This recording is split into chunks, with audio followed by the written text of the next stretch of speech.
Saint-Cado est un camping qui a été créé en 1971 avec 79 emplacements nus et 30 mobil-homes. C'est un camping qui surplombe la rivière d'Etel, en plein cœur de Saint-Cado, face à l'îlot Nichtaguer. Depuis une dizaine d'années, le camping est équipé d'une installation mixte solaire-gaz et la partie solaire aujourd'hui permet de fournir 60% de l'eau chaude à tous nos campeurs durant toute la saison. Cette installation mixte solaire thermique représente une économie sur la facture de gaz de 60%, ce qui est énorme.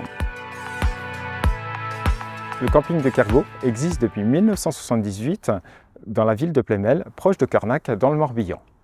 Le camping est situé sur un parc arboré de 3,2 hectares où il y a 135 parcelles. En novembre 2022, nous avons mis 16 panneaux photovoltaïques qui permettent de produire 6 kW crête en électricité gratuitement, ce qui correspond à 17% de notre consommation électrique sur le camping. Pour nous, la production photovoltaïque est nécessaire pour être moins dépendant des énergies fossiles.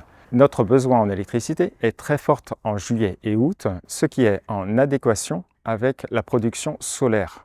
En hiver, lors de la fermeture du site, le surplus est revendu à Enedis, ce qui permet d'alimenter d'autres foyers. Le solaire thermique est aujourd'hui un engagement fort du camping en faveur des énergies renouvelables. C'est une énergie gratuite, propre et sans nuisance sonore. Le solaire apporte des douches chaudes toute la journée, même au moment des heures de pointe. Et c'est une vraie sécurité et les clients l'apprécient et ça se voit dans les avis. Côté budget, il y a une dizaine d'années, j'ai bénéficié pour cette installation de l'aide de l'ADEME et de l'assistance de la Fédération qui a permis un retour sur investissement très rapide. C'est pourquoi aujourd'hui, j'ai pris la décision de réinvestir dans du solaire pour un agrandissement pour 2024. Nous avons fait le bilan de ce projet au niveau environnemental. Ce qu'il en ressort, c'est que nous économisons 50 kg de carbone par an, ce qui équivaut à 230 km en voiture.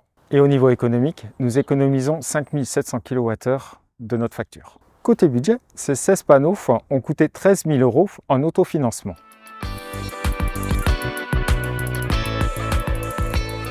Lorsqu'on est gérant de camping et qu'on souhaite opter pour l'énergie solaire, la première question à se poser est celle de ses besoins.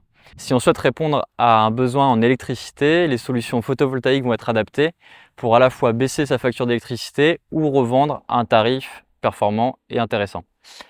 Quand on souhaite répondre à un besoin de la production d'eau chaude, les panneaux solaires thermiques, eux, vont être plus intéressants et vont permettre de répondre à un besoin concernant les douches, la restauration ou le chauffage de la piscine. Les installations solaires photovoltaïques et thermiques sont différentes mais peuvent être complémentaires et répondre à deux besoins sur un même site. Les démarches pour être accompagné sur l'énergie solaire sont différentes dans les cas du photovoltaïque et du solaire thermique. Concernant le photovoltaïque, il est conseillé de s'orienter vers des artisans qualifiés RGE, des bureaux d'études ou des installateurs, par le biais de l'annuaire France Rénov. Concernant le solaire thermique, l'ADEME finance les installations jusqu'à 65% et des animateurs vous accompagneront de la phase identification de l'opportunité jusqu'à la mise en service de l'installation.